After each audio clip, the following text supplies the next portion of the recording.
قرآن کی سچائی کا یہ وزن ہے۔ تو عزیز و بزرگ اور دوستو، وہ صاحب نے غلام کو بیچتے ہوئے کہا کہ اس میں کمبخت میں سب خوبیاں ہیں، صرف یہ چغلی خور ہے۔ خریدنے والے آئے، دیکھے کہ حسین و جمیل، دیکھنے میں، بات کرنے میں بڑا سمجھدار لگتا ہے، ایک چغلی کی عادت ہوئی تو کیا برا ہے، دیکھ لیں گے، سنبھال لیں گے، سستے میں مل رہا ہے، اچھا نظر آ رہا ہے، ایک عیب چغلی کا کون سی اہمیت کی بات ہے، خرید لیا۔ گھر میں آیا، 2-4 دن رہا، چغلی خور کو کچھ ملے نہ ملے اس کا کام چغلی کرنا ہے، فائدہ ہو نہ ہو۔ سانپ جیسے زبان سے اس کی فطرت ہے ڈسنے کی، چغلی خور فطرت میں ہے کچھ ملے نہ ملے۔ گھر میں آیا،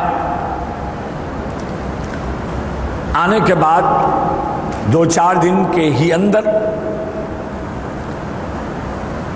اس خریدنے والے کی بیوی سے کہنے لگا، اماں جان، میں آئے جب سے دیکھ رہا ہوں مالک کو، آقا کو، سب خوبیاں ہیں ان میں، لیکن یہ دوسرا نکاح کرنا چاہتے ہیں، کسی عورت کی چکر میں ہے، حقیقت سے کوئی تعلق نہیں، خالی اندازے لگایا، گھر بگاڑو، کھیل بگاڑو جس کو کہتے ہیں ہماری اصطلاح میں، کام ہی اس کا یہ تھا۔ کہنے لگا یہ کسی کے چکر میں ہے، یہ نکاح کرنا چاہتے ہیں۔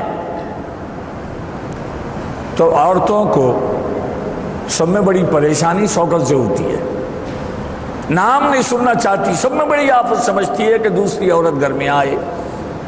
اب پریشان ہو گئی تو اس نے کہا کہ تو سمجھدار معلوم ہوتا ہے، 2-4 دن کے اندر مجھے کیفیت بھی دے دیا، میرے گھر میں عذاب آنے والا ہے، تو بڑا خیر خواہ لگتا ہے، ہمدرد لگتا ہے، مجھے مشورہ دے کہ میں کیا کروں۔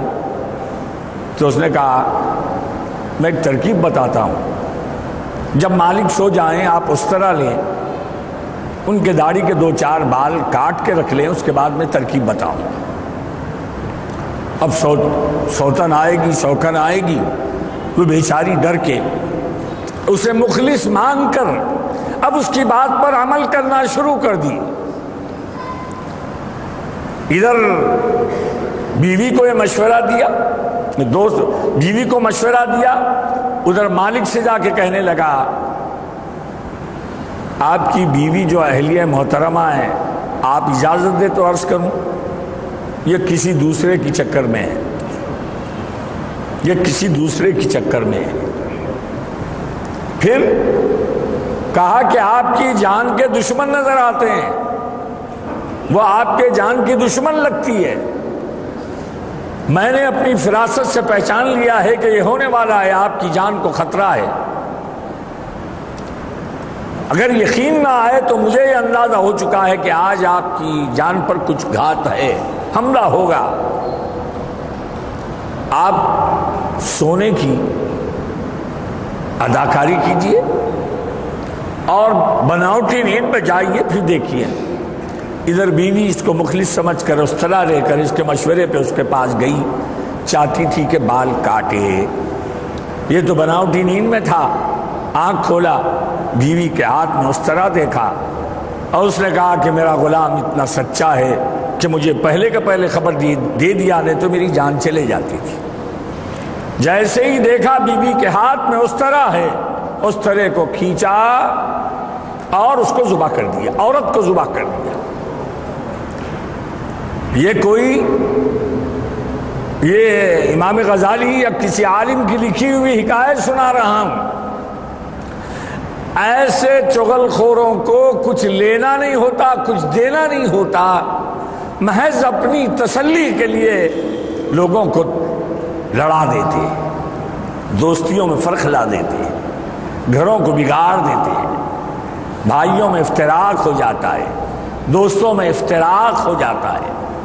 تو میری آج کی اس گفتگو کا مقصد یہ ہے، اپنی مجالس کو پاک رکھو،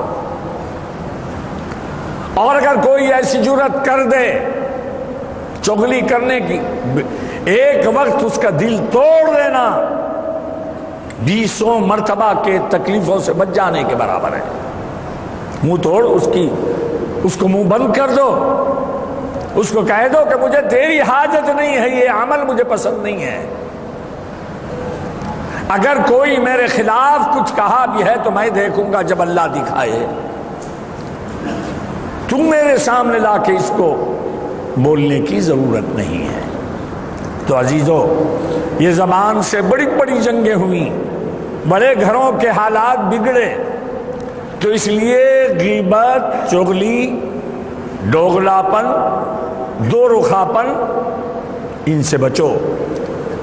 اگر ہم میں خود ایسی عادتیں ہیں تو اس کو نکالو، کیونکہ ان اعمال کی وجہ سے حضور نے فرمایا دوزخ میں جائیں گے۔ اللہ کا فرمان ہے کہ یہ عمل کے رکھنے والے، یہ فتنہ گر، اور اللہ کا حکم ولا تجسسوا، جاسوسی مت کرو۔ بڑی دلچسپی، گھر کے نوکر سے پوچھیں گے بیوی کیسی ہے، بچے کیسے ہیں، ڈرائیور کیسا ہے، یہ کیسا ہے، گھر کے حالات کیا ہیں۔ ارے یہ جاسوسی ہے، یہ حرام ہے، اللہ کا فرمان ہے لا تجسسوا ولا تغتابوا، غیبت نہ کرو، تجسس مت کرو۔ عیب اگر تمہارے کانوں تک پہنچے، تمہاری آنکھوں نے بھی دیکھ لیا، اپنے بھائی کے عیب کو دیکھ لیا، حضور نے فرمایا پردہ ڈال دے، اندیکھا کر دے، انسنا کر دے، کیونکہ دوسروں کے عیب دیکھ کر اگر تو پھیلائے گا تو تیرے عیب اللہ باہر کر دے گا۔ کون ہے جو بے عیب ہے؟ کون پاک باز ہے؟ حدیث پاک واضح حضور نے فرمائی، جو لوگوں کی پردہ پوشی کرتا ہے اللہ میدان قیامت میں اس کی پردہ پوشی کرے گا، پردہ پوشی کرے گا۔ وہ ستار العیوب ہے، ہمارے ہزاروں گناہوں کو دیکھتا ہے، عیبوں کو چھپا دیتا ہے۔ اے اللہ کے بندے، تو اس کا بندہ اگر ہے، عیب دے، لوگوں کے عیب کو چھپا دے۔ تو یہ زبان کی خرابیاں عرض کر رہا ہوں۔ اسی طرح حضور صلی اللہ علیہ وسلم نے زبان کے بارے میں جو سلیقہ بتایا، زبان کیسے استعمال کرے، حضور فرماتے ہیں صلی اللہ علیہ وسلم اسوؤکم اخلاقا، بدترین اخلاق والا کون ہے؟ ارشاد ہے حضور صلی اللہ علیہ وسلم کا اسوؤکم اخلاقا، تم میں بدترین اخلاق اس شخص کے ہیں السرسارون والمتشدقون والمتفیخون۔ سرسار کس کو کہتے ہیں؟ بکواسی کو، جس کی زبان رکتی نہیں۔ اب آقا نے جو قسمیں بتائیں لوگوں کی، اب آپ سوچ لیں، آپ کو سوسائٹی میں ایسے لوگ ملتے ہیں یا نہیں ملتے، جن کا کام ہی بک بک کرنا ہے، زبان رکتی نہیں، الٹا سیدھا، غلط سلط صحیح، ہمیشہ بولتے رہتا ہے۔ میرے بھائی، علماء نے لکھا زیادہ بولنا کم عقلی کی دلیل ہے۔ کیا فرمایا؟ جو زیادہ بولتا ہے تو سمجھ لینا کہ عقل کم ہے، جس کی عقل جتنی بڑی ہوگی وہ اتنا خاموش ہوگا۔ عقل مند پہلے سوچتا ہے پھر بولتا ہے، بے وقوف جو ہے بول لیتا ہے، بول کر سوچتا ہے۔ تو حضور نے فرمایا بدترین اخلاق والا وہ ہے جو آؤ دیکھے نہ تاؤ دیکھے، نہ محل دیکھے نہ موقع دیکھے، جہاں بیٹھا شروع ہو گیا۔ اب یہ بکواس میں اسے تو بول نہیں ہے، یہ بولنے میں یہ بغیر بریک کی گاڑی جیسے سائیکل کو اڑاؤں دی، ٹکر دے دی، اس کو گھوسا لگا دیا، اس کو لگا دیا، بریک جب نکل جاتا ہے تو وہ کسی نہ کسی کو ٹکر مارتے ہوئی جاتی ہے۔ تو جو لوگ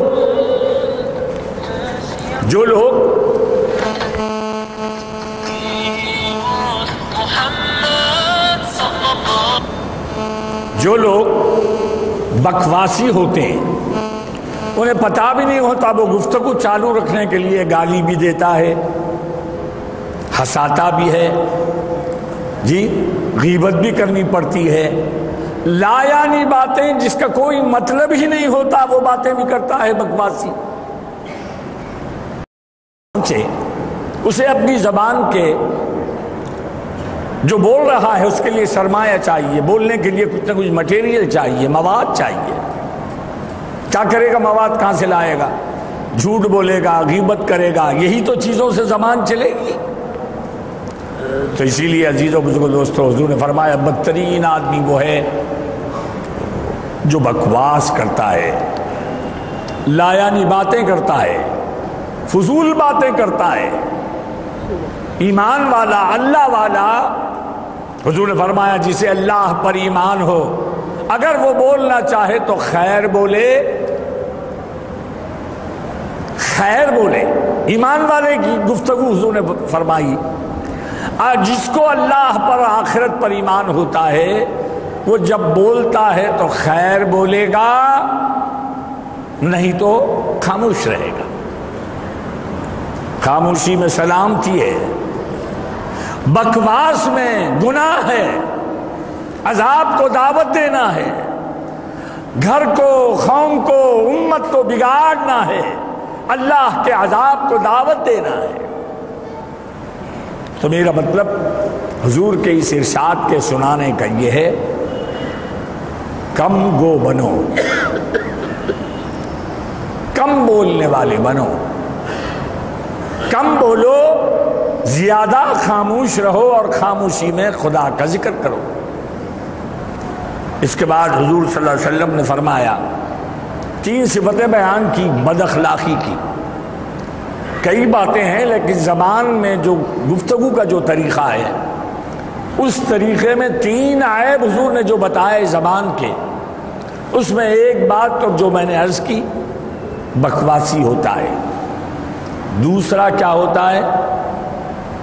المتشدقون، بد اخلاقی کی علامت یہ ہے کہ زور زور سے بات کرتا ہے، گلا پھاڑ کے بات کرتا ہے۔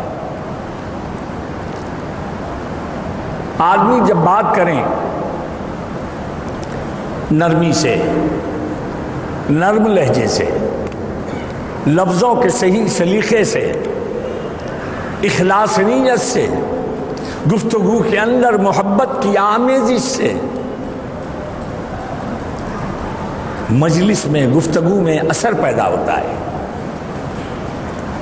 آدمی مقبول عام وہ بنتا ہے جو گفتگو میں احتیاط کرتا ہے، ہم سے جب ملتا ہے تو مخلص ہوتا ہے، بات کرنے میں نرمی ہوتی ہے، لفظ صحیح ہوتے ہیں، لہجہ نرم ہوتا ہے۔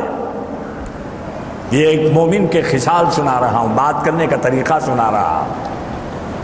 ام المومنین سیدہ عائشہ رضی اللہ تعالیٰ عنہ فرماتی ہیں، حضور صلی اللہ علیہ وسلم نرم گفتار تھے، بڑا نرمی سے بات فرماتے، تیزی سے گفتگو نہیں کرتے، چلا کے بات نہیں کرتے، کلامن فصیحن، آپ فصیح بات کرتے، فصلن فرمایا، رک رک کے ایک ایک لفظ ادا فرماتے۔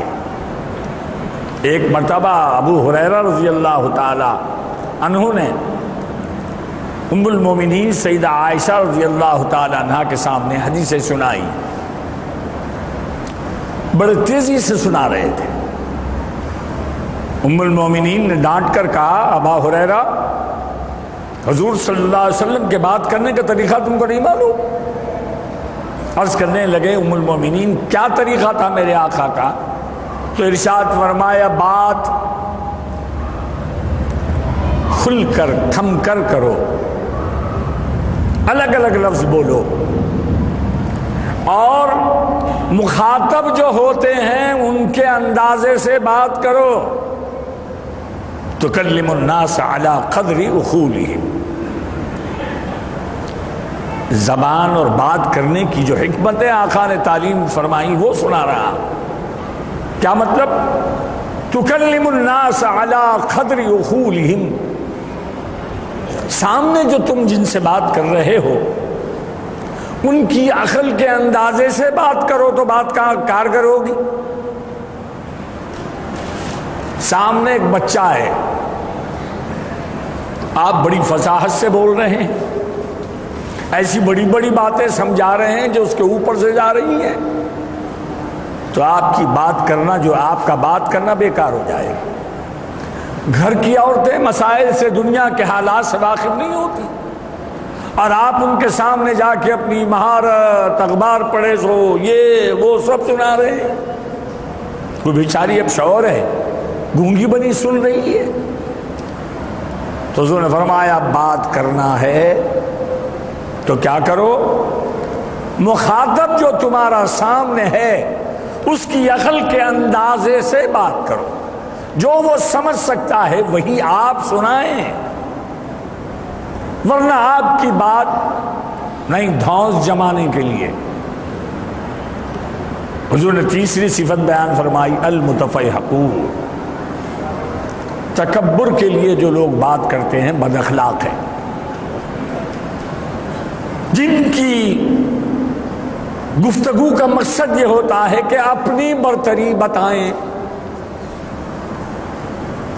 آج میں گیا تھا وکیل صاحب سے بات کیا، وکیل یہ دفعہ بولا نہیں سمجھانا، لوگوں کو سنا رہا. قرآن نہیں معلوم، قرآن کی باتیں کر رہا ہے. حدیث نہیں معلوم، حدیث کی باتیں سنا رہا ہے. مقصد کیا ہے؟ یہ حوالے دینے کا کہ اس کو عالم سمجھیں، ہوشیار سمجھیں، بڑا سمجھیں. حضور نے فرمایا بد اخلاقی ہے. اپنی بڑائی کے لیے گفتگو کرنا یہ بد اخلاق ہے، اللہ کے قریب نہیں ہوگا. تو جتنا ہے، تیری تعلیم جتنی ہے، تیرے معلومات جتنے ہیں، اس کے اندر ہی دائرے میں بات کر. مطلب تیرے دل میں یہ نہ ہو کہ مجھے بڑا سمجھے مخاطب. حضور نے فرمایا جو اپنی بڑائی کے لیے گفتگو کرتے ہیں، میری پراپرٹی وہاں ہے، میرا فلاں وہاں ہے، مجھے کیا سمجھا، 2 منٹ میں خرید لوں گا، میری ہوشیاری کیا آتا، ارے خاموش بیٹھ، 2 منٹ میں یوں دیکھ لیتا ہوں.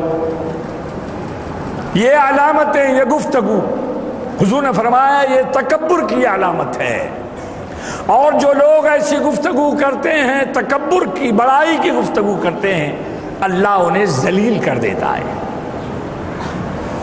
بندے ہے تو نرمی سے، عاجزی سے گفتگو کرو.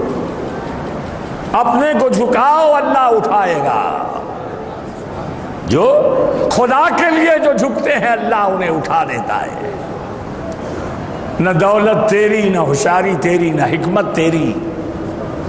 بڑائی کے لیے تو پیدا ہی نہیں ہوا، سجدہ کرنے کے لیے پیدا ہوا ہے.